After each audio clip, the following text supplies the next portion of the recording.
आज हम शुरू करते हैं एक्टिव पैसिव वॉइस। सवाल ये उठता है कि एक्टिव पैसिव वॉइस क्या है और हम इन्हें क्यों सीखें। तो मैं आपको बता देना चाहता हूँ कि एक्टिव पैसिव वॉइस सीखने की वजह यह है कि हमें कभी कभी ऐसे वाक्य बोलने पड़ जाते हैं जो थोड़े से टेढ़े हों। मतलब उन सीधे और टेढ़े दोनों वाक्यों का एक ही निकलता है, लेकिन इंग्लिश में हमें वो टेढ़ा वाक्य भी बोलना सीखने पड़ते हैं।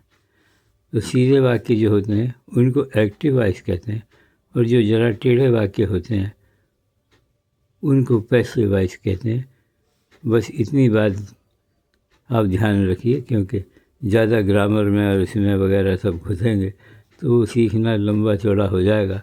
ये बड़ी मोटी सी बात है कि भाई सीधे वाक्य तो एक्टिव वॉइस और टेढ़े हैं तो पैसिव वॉइस, मतलब दोनों हालतों में एक ही निकलेगा। तो शुरू करें वाक्य बनाना।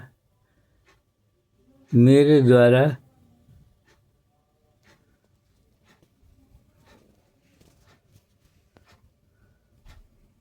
द्वारा रोज़ सुबह व्यायाम किया जाता है।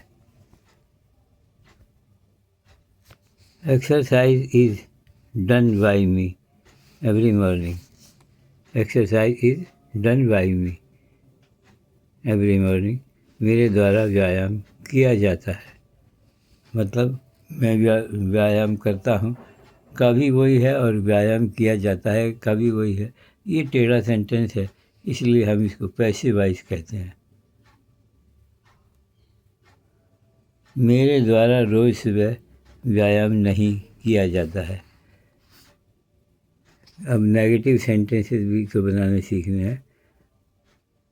अगर इसमें ना आ जाए तो क्या करेंगे, तो बीच में नॉट लगाना पड़ेगा। किस तरीके से, ये आप देखिए। Exercise is not done by me every morning. Exercise is not done, तो नॉट आया बीच में। ये नॉट कहाँ आएगा, वर्ब के बाद, इज़ MR के बाद आएगा। तो ये हुआ exercise is not done by me every morning. क्या मेरे द्वारा रोज़ व्यायाम किया जाता है। सवालिया सेंटेंस हो तो उसको कैसे बनाएंगे। सवालिया सेंटेंस हो तो दो तरह के सवालिया सेंटेंसेस होते हैं।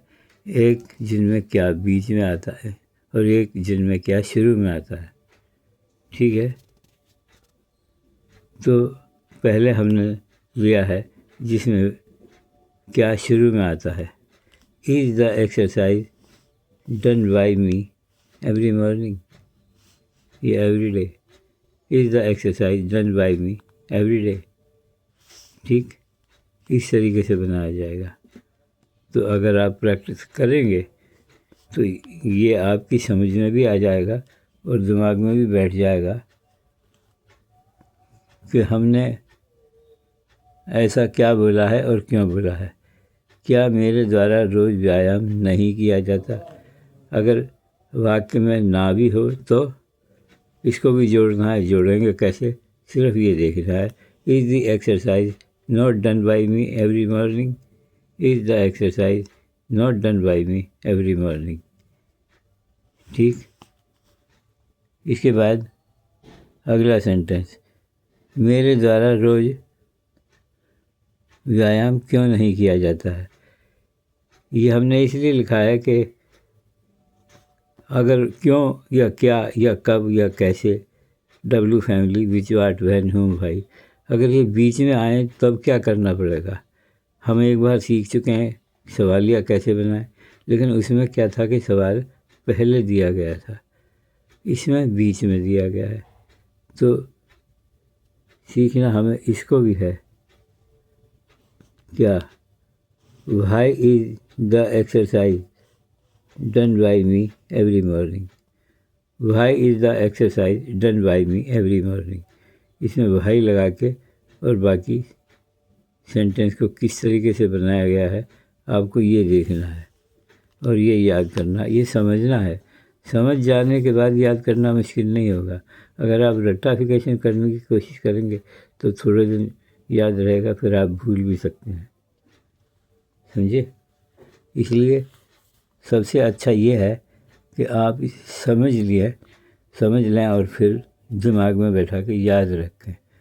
मेरे द्वारा व्यायाम क्यों नहीं किया जाता?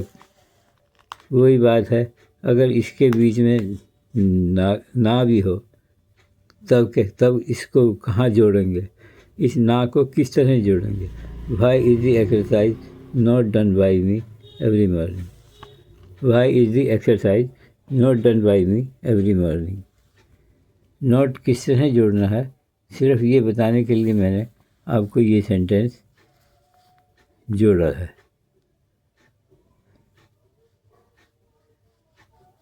क्या मैं रोज़ व्यायाम नहीं कर सकता? इस तरह के सेंटेंस अगर आएंगे तब क्या करोगे?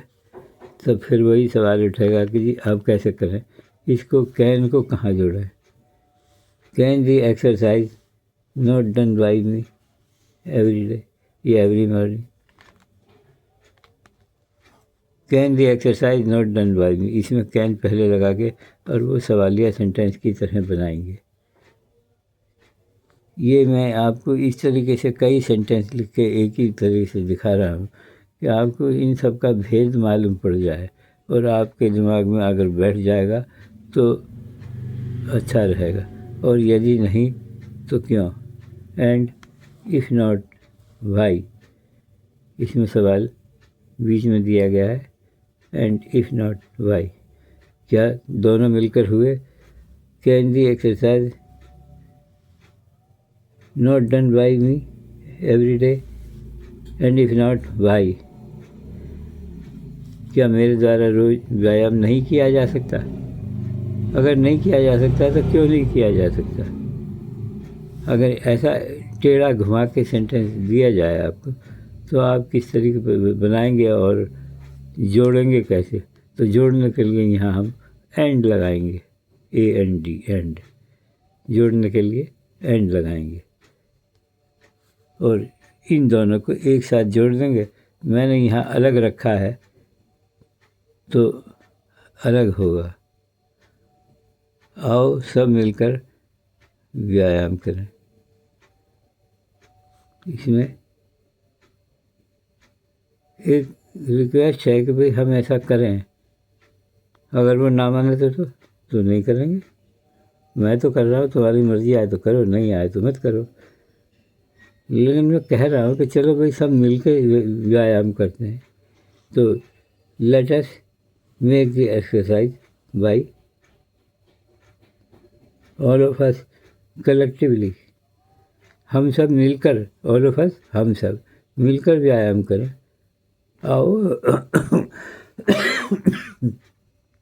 आओ हम सब मिलकर व्यायाम करें। Let us do the exercise by all of us collectively.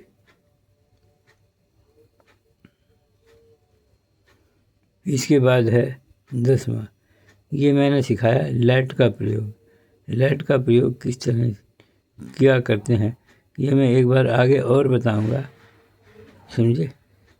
एक यहाँ है, एक बार मैंने रख दिया है, अभी अगले पार्ट में मैं इसको दोबारा नॉट वगैरह या भाई के सवालिया तरीके से नेट किस तरीके से, लेट किस तरीके से लगाया जाता है ये मैं बताऊंगा।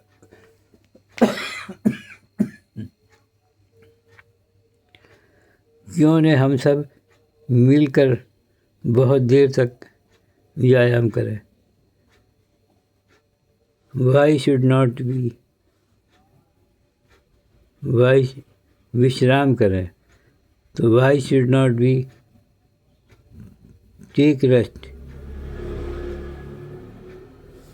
या why should not the rest be taken by all of us, why should not the rest be taken by all of us. ठीक है।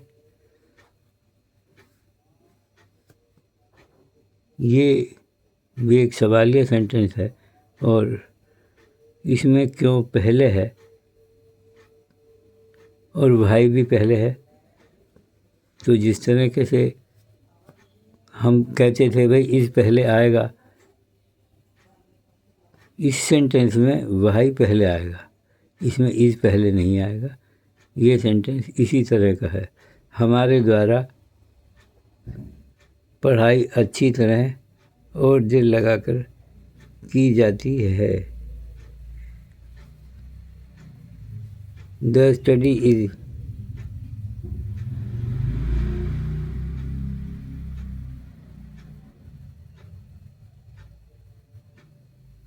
The study should be done by us every day wholeheartedly. The study should be done by us every morning wholeheartedly माने दिल लगाकर, wholeheartedly माने दिल लगाकर। इसके बाद 12वां सेंटेंस,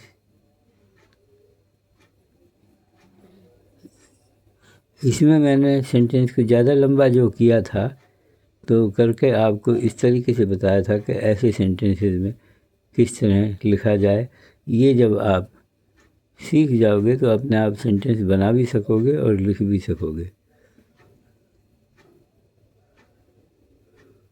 खाना अच्छी तरह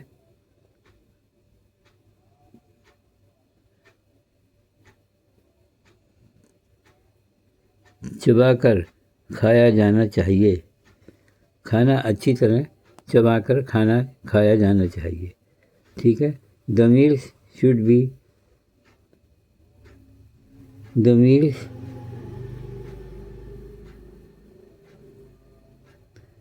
बी टेकन चीविंग वेल।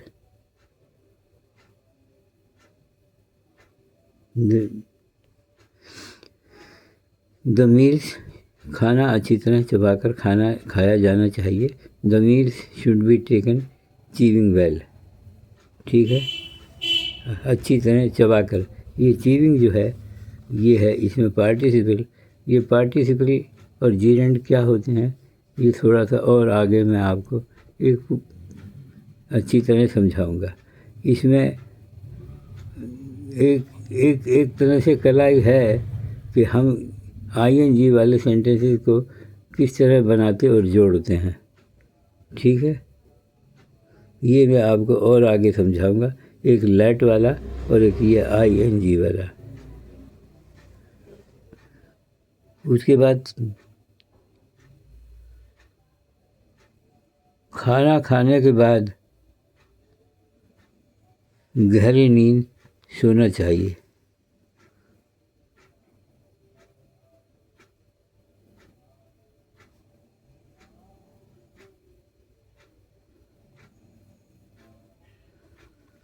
खाना खाने के बाद गहरी नींद सोना चाहिए।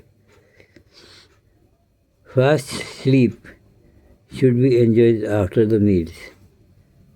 फास्ट स्लीप गहरी नींद शुड बी एंजॉयड मतलब उसका आनंद लेना चाहिए या सोना चाहिए। We should enjoy fast sleep या fast sleep should be enjoyed by us after the meals. खाना खाएंगे तो खाने का नशा हो जाएगा, नींद आएगी अच्छी तरह, तो सोना भी चाहिए और गहरी नींद सोना चाहिए। हम घर की छत पर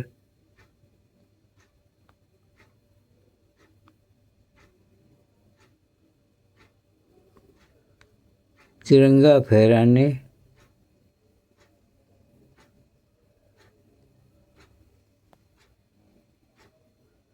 हमें घर की छत पर तिरंगा फहराना चाहिए।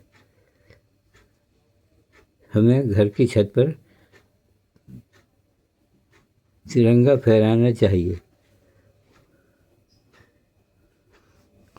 Try colour must be phloem high on the roof of the house. Try colour must be hoisted high on the roof of the house. Tricolor must be hoisted high on the roof of the house. घर की छत पर तिरंगा ऊंचा सा फहराना चाहिए। तिरंगा फहराएंगे तो ऊंचा ही फहराएंगे ना। तो होइस्टेड हाई, तिरंगा फहराने को कहते हैं hoist. Must be hoisted high.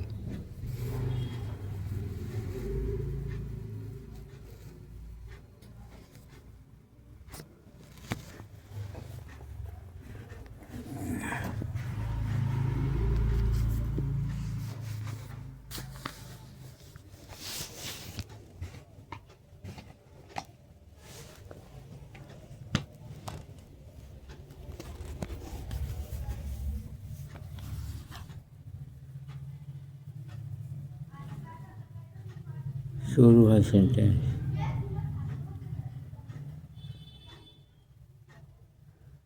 काम के शुरू और ख़त्म होने के बीच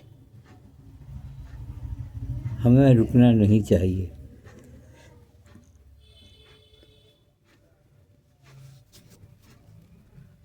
काम के शुरू और ख़त्म होने के बीच हमें रुकना नहीं चाहिए।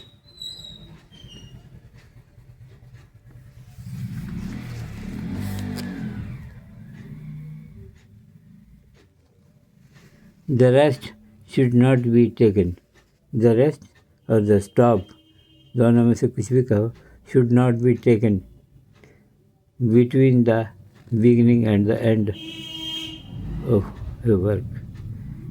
Stop should not be taken between the beginning and the end of a work. ठीक है। Stop should not be taken, जो काम का रुकना है, रुकाव है, स्टॉप लेना है, हम वो नहीं होना चाहिए। अगर हम काम करें तो लगातार करें और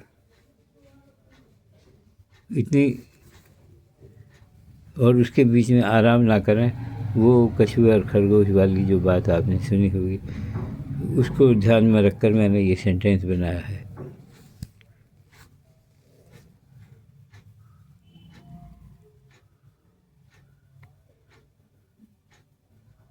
मेरी हाजिरी कल सुबह तुम्हारे घर पर नहीं लग सकती।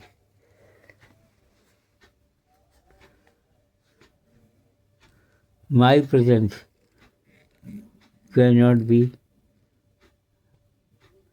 made available at your home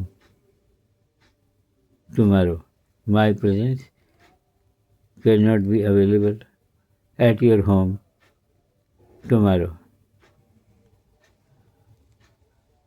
तो इसमें कैन नॉट भी आया, ये सवालिया नहीं है इसलिए बीच में आया।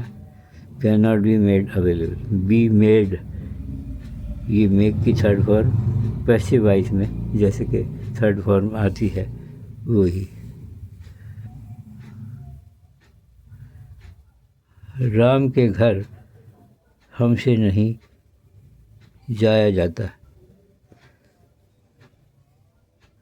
Rama's house cannot be reached by us. Rama's house cannot be reached by us.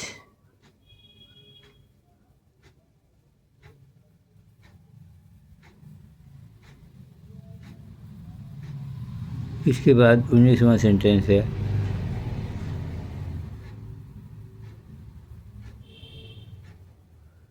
हमसे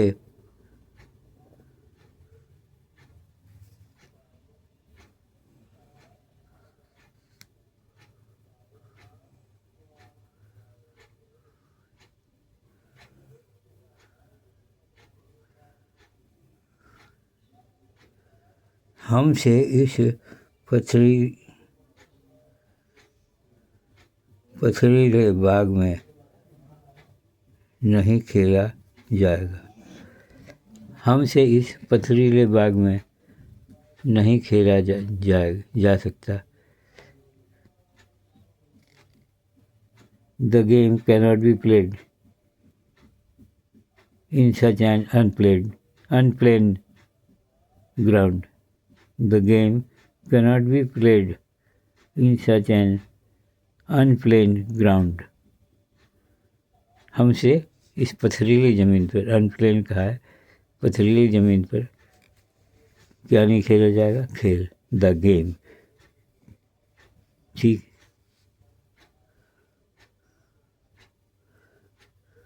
इसके बाद 20वां सेंटेंस,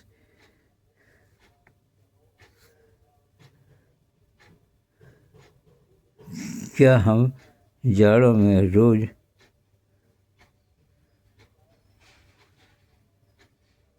नहा सकते हैं? Can a bath be taken by us in the winter season? जाड़े में नहाने से ठंड लगती है ना, इसलिए वो कह रहा है कि हम जाड़े में रोज़ नहा सकते हैं। Can a bath be taken by me या us in the winter season?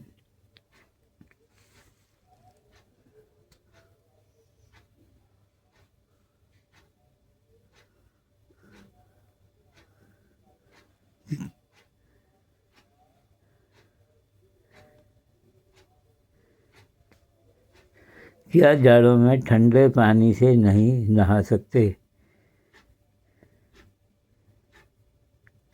जाड़े में, और वो भी ठंडा पानी कैसे होगा? Can we not bath? Can the bath not be taken? Can the bath not be taken with cold water in winter? Can the bath not be taken with cold water in winter?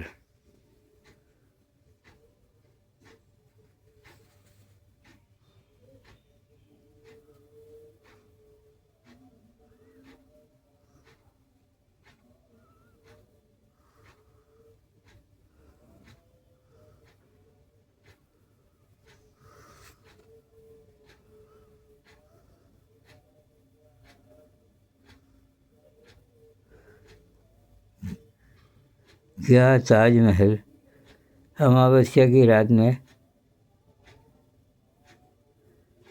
नहीं देखा जा सकता? क्या ताजमहल अमावस्या की रात में, क्योंकि उस दिन चाँद नहीं होता ना। Can the Taj Mahal not be seen in A moonless night? देख तो लोगे चाँद को, ताजमहल को, लेकिन वो वैसा चमकदार और शाइनिंग सा, मतलब कि दिखाई नहीं देगा जैसा कि चांदनी रात में दिखता है। तो इसलिए इसने कहा है क्या हम ताजमहल अमावस्या की रात को नहीं देख सकते? Can the Taj Mahal not be seen in A moonless night? दिख तो जाएगा लेकिन वो चमक नहीं आएगी, और क्या है।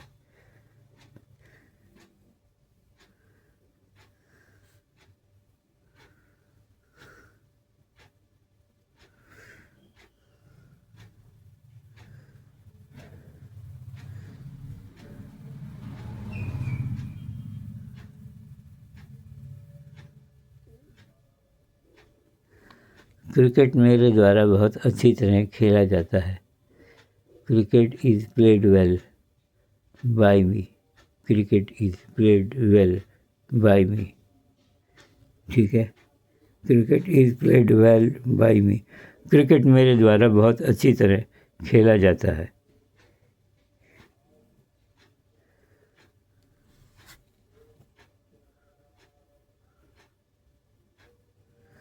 मुझसे सर्दियों में जल्दी नहीं उठा जाता। मुझसे सर्दियों में जल्दी नहीं उठा जाता। Wake up early cannot be made by me in the winter season.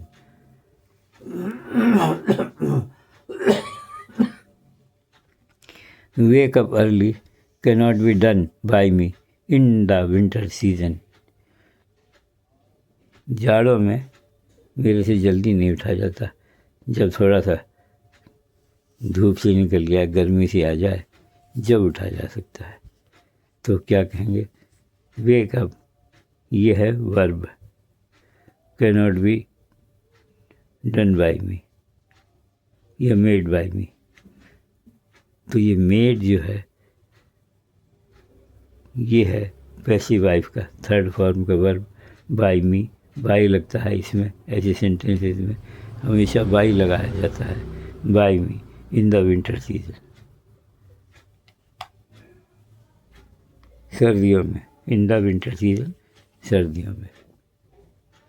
तो ये थे भाई साहब आज के थोड़े से सेंटेंस जो मैंने बताने की कोशिश की, और इस बात की जैसी भी मेरे से अच्छी कोशिश हो सकी की कि आप इन सेंटेंसेस को बनाना सीखें और समझें और दिमाग में बैठाएं। मेरा मतलब सिर्फ यह है, मेरी कोशिश सिर्फ ये है कि आपकी इंग्लिश सुधर जाए और आप फ्रैंकली और फ्रीक्वेंटली, मतलब बिना रुके और जल्दी जल्दी इंग्लिश को बोल सकें। ये नहीं कि ये कोई बच्चों को सिखाने के लिए प्रोग्राम है, और बड़े भी इसको उसी तरह सीख सकते हैं जैसे बच्चे। अगर बच्चे सीख लेंगे तो बड़े होने के बाद उन्हें रुकावट नहीं मालूम देगी, हिचक और झिझक नहीं मालूम देगी। और अगर बड़े सीखेंगे तो वो तो सीख ही रहे हैं, उसमें कोई बात नहीं है। अगर उन्हें अपनी इंग्लिश ठीक करनी है तो, और नहीं तो कोई बात नहीं, आराम से सो। मैं कब कहता हूँ कि मेरे साथ अटको, ठीक। और एक बात और कहनी है, इसके अलावा जो कुछ मैंने बताया, अगर आपको कुछ और मेरे से पूछना है तो आप 7048973753, एक बार दोबारा बताता हूँ, 7048973753 फ़ोन नंबर पर कांटेक्ट करके और अपनी शंका का समाधान कर सकते हैं। धन्यवाद।